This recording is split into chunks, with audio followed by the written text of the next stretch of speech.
Hello there, I'm Anita and you're watching Nightline, the top stories. New vape-like product in the market, MOH vows swift action. And Tony Phua summoned to Bukit Aman over remarks on Najib's pardons board decision.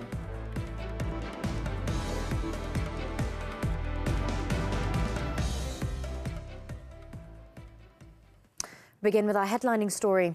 The Health Ministry, MOH, has vowed to take swift action against a new vape-like product in the market designed to appeal specifically to minors. Its Minister, Datuk Sri Dr. Zulkifli Ahmad, said that he became aware of the sale of the device, known as the Energy Stick, from the public through his ex-social media account. Saya sudah awal-awal menerima alert itu dan langsung saya akan berikan langsung kepada Ketua Pengarah Kesihatan dan juga Timbalan Pengarah Kesihatan akan apapun komplain, akan apapun alert yang saya terima daripada social media saya, particularly saya punya tweet X itu, saya akan segera dan kita akan ambil tindakan perkara itu. Dr. Zulkifli said this to the media after officiating the Liver Cancer Awareness Day ceremony in Kuala Lumpur on Sunday. However, he did not elaborate on what action would be taken by the ministry.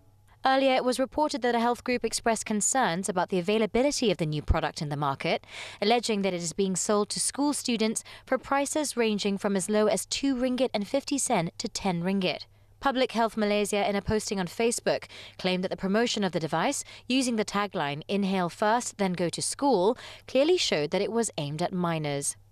The device was said to contain chemicals that could seriously affect the user's health, including causing infections and damaging the respiratory system.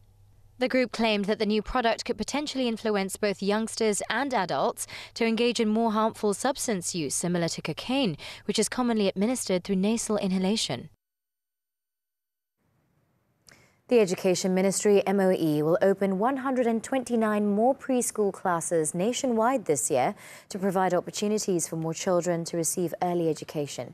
Its Minister Fadlina Sidek said her ministry also provides the Preschool Food Aid, or BMP initiative, for all preschool students to help overcome the issue of malnutrition and multidimensional poverty. Kita nak pastikan bahawa pendidikan percuma di peringkat prasekolah, isu-isu berkaitan dengan malnutrisi, intervensi murid keperluan khas kita dapat buat daripada peringkat awal dan pastinya yang terkait rapat juga dengan naratif keciciran, sebab enrolment di peringkat prasekolah ini kita perlu buat lonjakan lagi. Fadlina also said that the number of preschool classes is added every year to increase the enrolment to 90%, thus preventing student dropout. There are currently 9,909 preschool classes nationwide, including 119 classes which were opened last year, involving more than 200,000 students. Fadlina on Saturday said her ministry had set up a special task force to streamline and standardize preschool reforms in the country.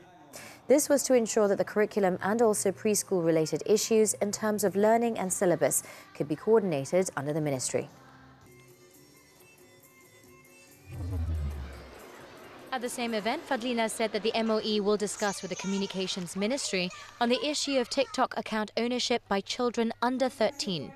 She said her ministry needed to get complete information before issuing any guidelines on the matter. Kita minta nanti penyelarasan daripada Menteri Komunikasi lah, sebab saya ingat saya perlukan juga dapat maknanya maklumat penuh daripada beliau dan pedoman daripada beliau supaya kita pun boleh tengok apa kesan dan impak dia kepada anak-anak kita lah, dan saya pasti ada garis panduan yang perlu dipatuhi. Communications Minister Fahmi Fazil was reported as saying that TikTok account ownership by children under 13 is among the issues being considered to be raised with the management of the social media platform. He said there was some concern regarding this age group's ownership of TikTok accounts, as TikTok community guidelines explicitly stated that users must be 13 years and older to have an account. Fahmi also said that he would discuss with the Attorney General if it is necessary to take legal action against the social media platform's management regarding account ownership by children, as done in other countries. DAP politician Tony Phua has been summoned by the police for questioning over his remarks on the Pardons Board's decision to reduce former Prime Minister Datuk Sri Najib Tun Razak's prison sentence and fine. Inspector General of Police Tan Sri Razaruddin Hussein confirmed on Sunday that Puah will be called to Bukit Aman to assist in the investigation at 1 p.m. on Monday. In a statement, the top cop said police had received reports related to Puah's remarks, which has been deemed as an insult to the royal institution. Razaruddin added that the comments posted on Facebook by Puah allegedly contain elements that can incite the public to hate the royal institution, as well as undermine the absolute power of the Yang di-Pertuan Agong in carrying out his constitutional duties under Article 42 of the Federal Constitution. The investigations will be carried out under the Sedition Act and Communications and Multimedia Act. Puah, in a statement on Sunday night, acknowledged receipt of his summons for questioning over his comments. He said he will present himself at Bukit Aman on Monday for questioning.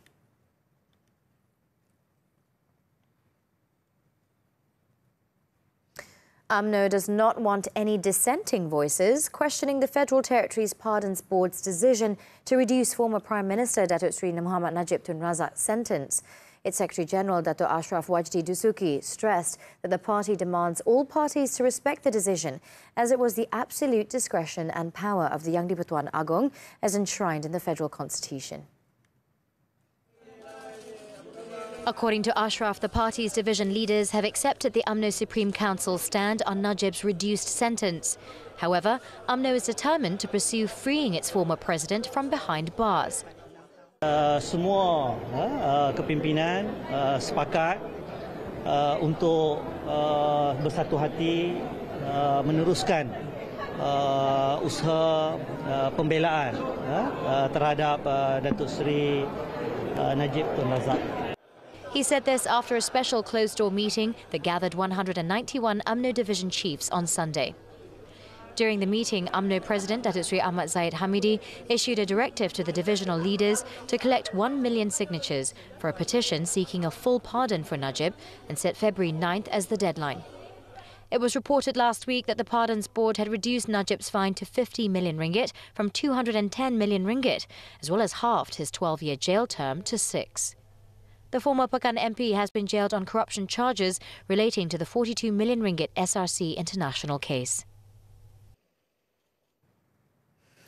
Meanwhile, UMNO Vice President Datuk Sri Johari Abdul Ghani has urged all party members to move on and focus on efforts to strengthen and rejuvenate the party. Kita kena terima lah apa sahaja keputusan yang dibuat oleh lembaga pengampunan. Maka kita sebagai ahli UMNO kena akur pada keputusan, ya. Dan we move on lah, kan. Kuatkan balik parti, kan. Kita tunjukkan pada masyarakat bahawa UMNO akan terus bekerja sama dan juga bergerak untuk memastikan bahawa kita boleh baik pulih. Anggota polis yang membuat pemeriksaan kemudian menemui anggota badan yang dikerat kepada beberapa bahagian. Kedua-dua belah tangan dikerat sehingga siku dan kedua-dua belah kaki dikerat sehingga lutut. Dan diorang dah boleh agak, oh ini mesti kes besar. Siasatan bermotifkan cemburu.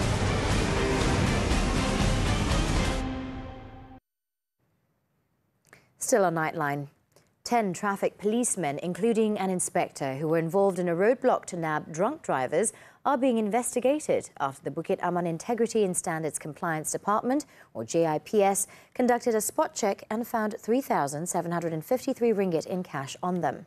Selangor Police Chief Dato' Hussein Omar Khan said a disciplinary investigation paper has been opened following a police report on the incident to identify any corrupt practices or procedure violations.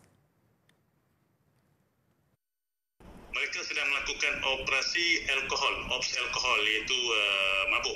Daripada kepunyaan sarjan tu 3,313. Manakala daripada kereta sebanyak 400 ringgit. Semua mereka yang terlibat tu akan dikeluarkan daripada tugas penguasaan trafik sehingga kesihatan selesai.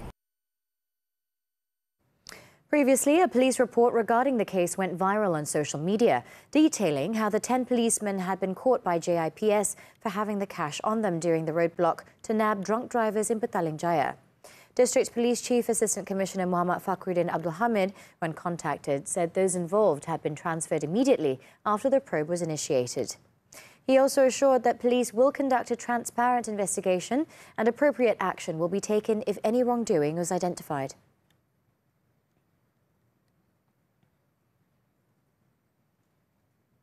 Inspector General of Police Tan Sri Razaruddin Hussain on Sunday did not deny that a low salary is among the contributing factors to police officers and personnel being involved in corruption. However, he said several other factors must also be looked at to produce officers and members of the police force who are clean and possess integrity.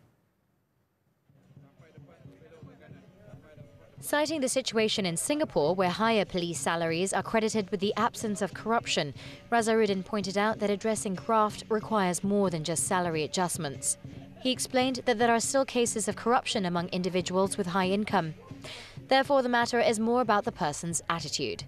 Meanwhile, Razaruddin also said that he would not stop any party from lodging a report against him in case he violates laws or regulations. Masyarakat juga ada hak di segi undang-undang. Daripada segi perlembagaannya, sekiranya mana-manalah pegawai polis, termasuk diri saya. Saya pun polis. Termasuk diri saya, sekiranya saya melanggar undang-undang, saya tidak mengikut peraturan, laporkan. Razaruddin said this after the walkabout at the Pandamaran Morning Market, Klang, on Sunday. The IGP also said that reporting any information or grievances would lead to an immediate and impartial investigation. The public is also guaranteed constitutional and legal protection to report such incidents. In another development, Razaruddin refuted the perception by some quarters that Klang is a Colombian town. According to him, the negative perception of Klang town was propagated by certain online portals after a robbery incident involving a real estate agent went viral. Mustahak kita nak menghilangkan persepsi dan juga anggapan orang tu terhadap Kelang ini bandar Colombia. Saya tengok saya datang tadi tak ada pun. Bersih pun. Kita tengok di sini aman pun. Tak ada isu.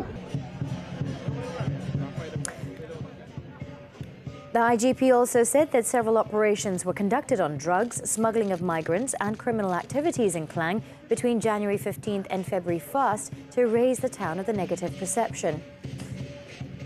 He pointed out that other areas in Selangor such as Gombak, Kajang and Petaling Jaya reported higher criminal cases.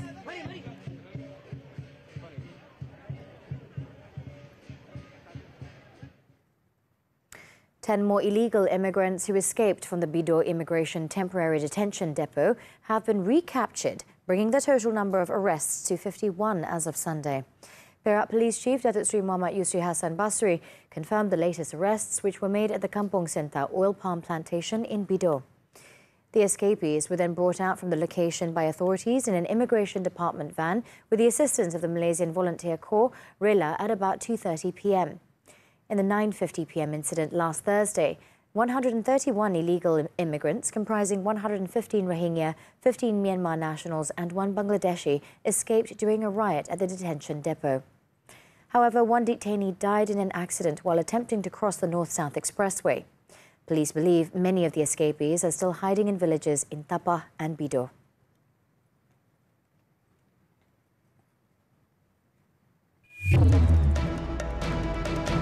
Up next after this break, scores dead as wildfires rage in Chile. News from the foreign front when we return. Stay tuned. Zaman moden ni, banyakkan orang muda dia dah segan nak pakai pakaian klasik. Kita sebagai orang Melayu ni sepatutnya banggalah dengan pakaian tradisi kita. Kita telah mendapat pengiktirafan The Malaysia Book of Record pasar pagi yang terpanjang di negara ini. Orang suka barang yang kadang dia orang buat kenangan dia orang masih remaja, masih kecil. Kadang dia orang bukan nak pakai pun. Dia orang nak buat simpan kat rumah, buat koleksi. Stream sekarang melalui Tonton.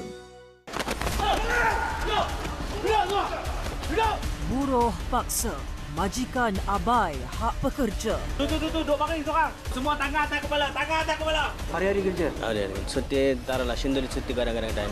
Penginapan daif ancam keselamatan. Tidur pakai kapet ni ya. Alas kotak apa? Keadaan macam ni memudaratkan. Saksikan 999 Selasa jam 9 malam di TV3 dan stream secara HD ditonton. 김혜원 선수 유서에 태영 씨 이름 없어. 왜? 태영 씨가 조금이라도 의심받을까 봐 그런 거잖아. 숨이 잘 안 쉬어져. 내 앞에서는 울어도 돼요, 아저씨. 내가 들어줄게요. 아, 어째 보면 안 되는 걸 본 것 같아. 김PM 이권숙이랑 동거해? 이권숙이다! 내 옆에 오지 마. 다쳐. My Lovely Boxer. Setiap Selasa hingga Kamis 11 malam. Syoknya berk-drama di Cam Sarang TV3 dan stream sekarang melalui Tonton.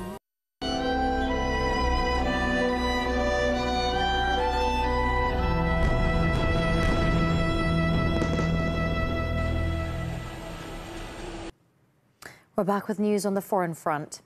It was another sleepless night for 1.9 million displaced Palestinians as the Zionist regime intensified its bombing, including on residential buildings as well as public facilities. Over the last 24 hours, at least 130 people have been killed. The death toll included 2 children who were killed overnight by Israeli attacks on a kindergarten in Rafah, where displaced people had been sheltering. In addition to the reported deaths, many others were critically injured due to the relentless massive artillery shelling and airstrikes on Saturday night until the early hours of Sunday morning. The attacks are increasing the fear and panic in Rafah, as many people have been displaced more than once and they have nowhere else safer to go to seek shelter. To date, at least 27,365 Palestinians have been killed and 66,630 wounded in Israeli attacks on Gaza since October 7th.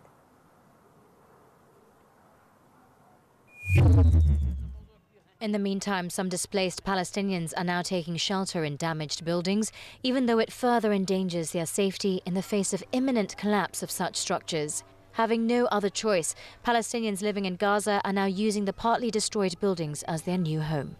عمارتي على السادة قصفوها وفيها 42 تحت الركام لحتى الآن ما طلعوش. بعدين أنا سحبت حالي جيت على خانونس. وبعد خانونس هددونا صارت خشة الدبابات وجينا على رفح ما لقيناش مأوى إلا تحت القصف الآن تحت الركام يعني إنها بيجي 15 يوم هو مش آمن بس إحنا أحسن من بدأ أحسن من يعني أحسن من إشي يعني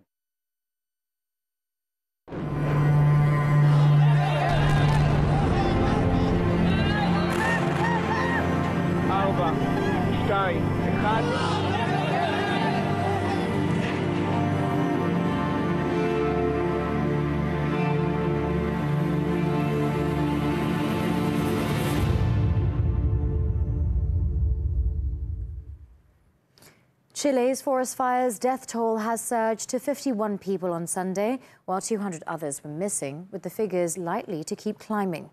Its President Gabriel Boric said that weather conditions complicated firefighting efforts as the government was investigating whether the fires were related to arson.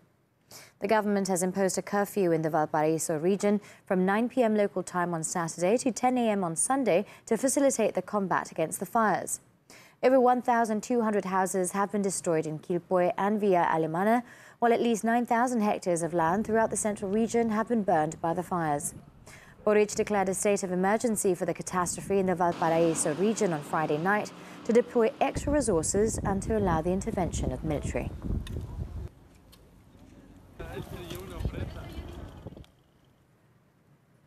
Heavy snow and freezing rain in China's central and eastern provinces disrupted road and railway transport as millions of people embark for Lunar New Year trips. The local meteorological administration issued an orange alert for blizzards affecting 7 central and eastern provinces over the weekend, with parts of Hubei, Hunan, Chongqing and Anhui being affected the most. It was reported that about 13 million passengers were expected to travel by railway on Saturday alone. According to authorities, a total of 56 highways across 9 provinces were partially closed at noon due to snow and ice. Shanghai's Railway Bureau announced the suspension of 39 high-speed trains scheduled for Saturday and Sunday, while Hubei's Wuhan Railway Bureau reported that about 80 trains to and from the province have been suspended.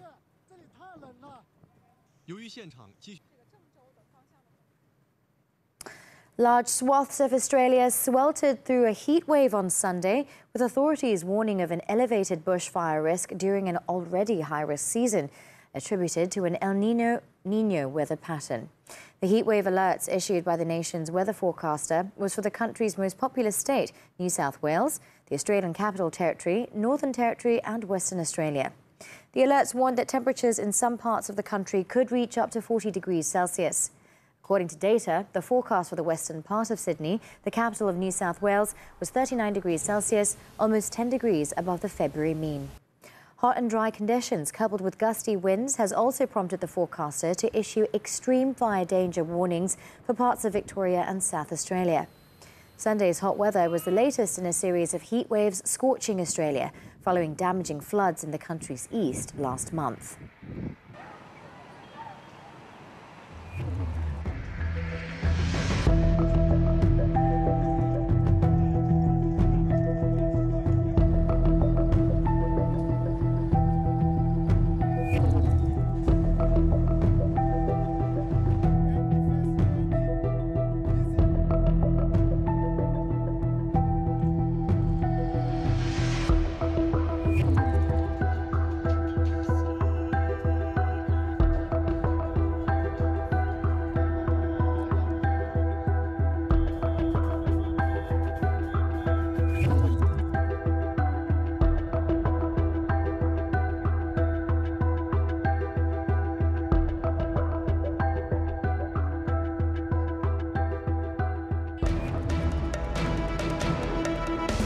Next on Nightline, Tang Ji-Iwei fall to Thai pair in final. Sports right after this breather.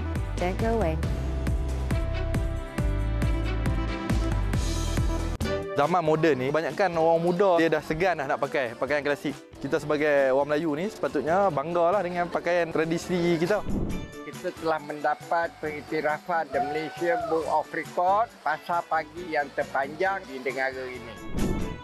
Orang suka barang yang kadang dia orang buat kenangan dia orang masih remaja, masih kecil. Kadang dia orang kan nak pakai pun. Dia orang nak buat simpan kat rumah, buat koleksi. Stream sekarang melalui Tonton. Buruh paksa, majikan abai hak pekerja. Tu, duk baring seorang. Semua tangan atas kepala, Hari-hari kerja? Hari-hari. Cuti, taruhlah, syndul cuti kadang-kadang time.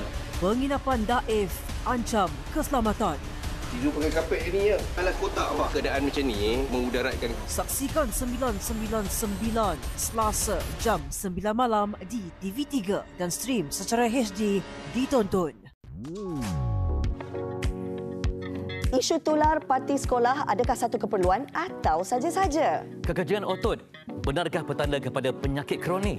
Pesanan makan sudah dibuat, tapi bila dapat makanan dah basi? Tahun Baru Cina kongsi facai apakah sertifikasi Tahun Naga kepada masyarakat Tionghoa. Soal wang skim pension yang dimansuhkan. Apakah rasional pendekatan ini? Segalanya di MHI 9.30 pagi di TV3. Dan stream di aplikasi Tonton. We're back with sports news now. Badminton. Malaysian mixed doubles shuttlers Chen Tangji To-Iwei ended their run in the 2024 Thailand Masters with a runners-up finish on Sunday. World number 9 Tangji Iwei suffered a straight set defeat, 12-21, 18-21 against home favourites Dechapol Povaranurukro and subsidy Theratanachai in a brief 49-minute match. The national pair made a lot of simple mistakes, conceding easy points to the Thai duo, especially in the first set. Although they attempted a comeback in the second set, the top-seeded Povaranurukro and Theratanachai demonstrated resilience, ultimately securing the title by closing out the match. It was still a decent outing for the national pair after they suffered 3 consecutive second-round defeats in the Malaysian Open, Indian Open and Indonesian Masters last month.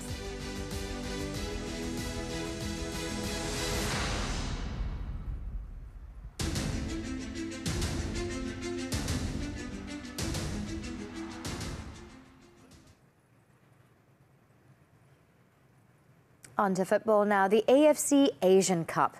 Defending champions Qatar faced a tough challenge before securing their passage to the semi-finals with a 3-2 penalty shootout victory against Uzbekistan, following a 1-1 draw at the end of extra time. Qatar took the lead in the 27th minute thanks to an own goal from Uzbekistan goalkeeper Utkir Yusupov. Uzbekistan, however, equalised 14 minutes after the break when Odiljon Hamrobekov latched onto a loose ball before hitting his shot past Qatar's goalkeeper. The score remained unchanged until the end of the normal and extra time, leading to the penalty shootout.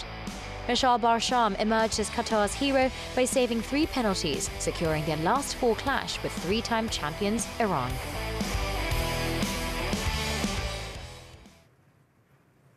The German Bundesliga now. Champions Bayern Munich came from a goal down to beat Borussia Mönchengladbach 3-1 to stay on the heels of leaders Bayer Leverkusen ahead of their league clash next week. The visitors stunned Bayern by taking a 35th-minute lead when Thomas Müller lost possession and Gladbach launched a quick 3-pass move before Nico Elvedi beat goalkeeper Manuel Neuer. The Bavarians, who had missed a slew of chances, levelled on the stroke of half-time through teenager Alexander Pavlovic. The hosts' comeback kicked off in the 70th minute when Harry Kane hit it in from close range, securing his 24th goal of the season, while Matthijs de Ligt drilled in another header in the 86th minute to seal the 3 points and lift Bayern to second place with 50 points, 2 behind Leverkusen.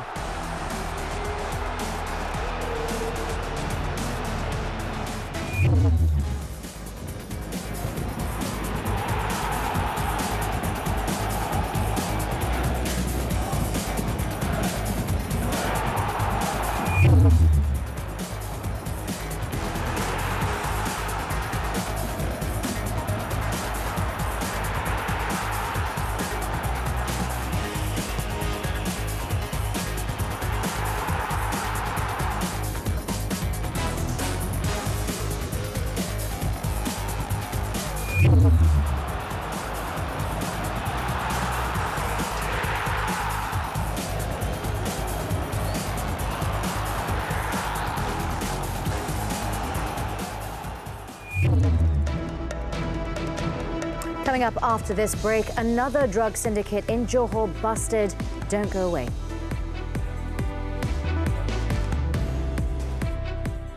Zaman moden ni, banyakkan orang muda dia dah segan dah nak pakai pakaian klasik. Kita sebagai orang Melayu ni sepatutnya banggalah dengan pakaian tradisi kita.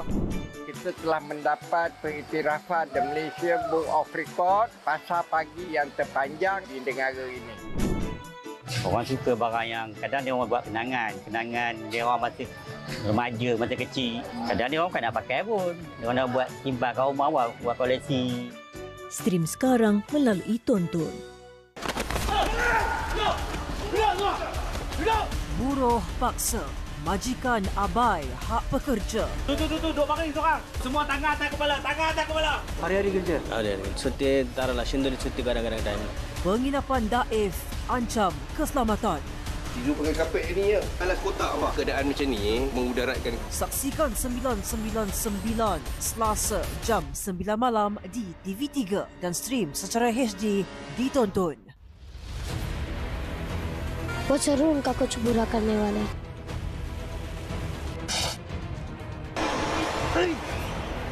तो अगर कोई बात नहीं है, चल क्या रहा दिमाग में? कोई बात नहीं है।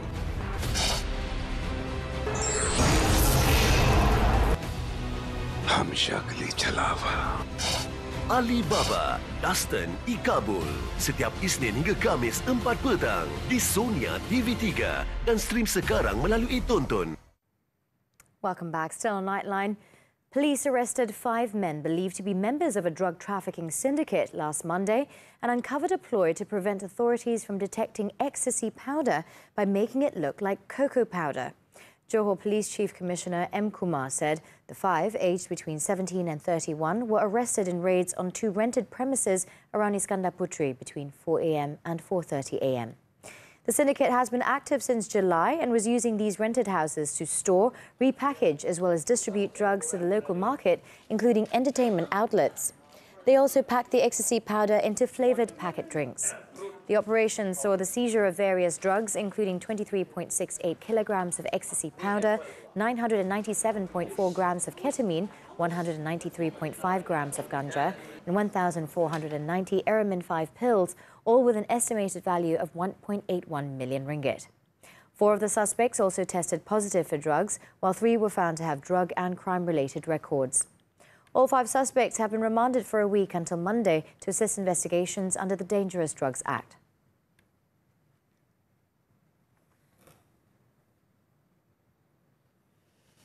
An outing with friends turned tragic after a teenage boy was found drowned at the Sepagaya waterfall in Lahad Datu, Sabah on Sunday.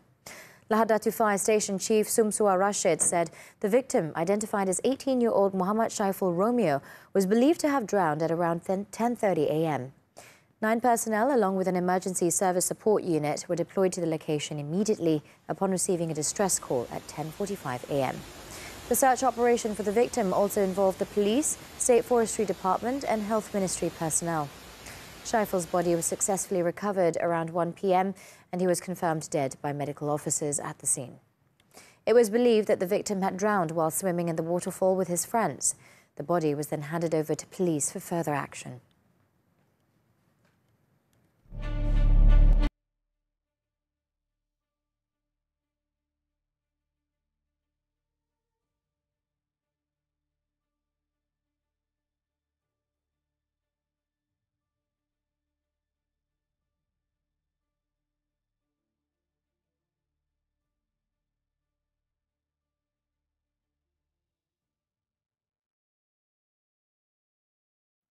As we wrap up Nightline this time around, we take a look at a festival in Buenos Aires that features dragon dance performances to celebrate the upcoming Lunar New Year of the Dragon.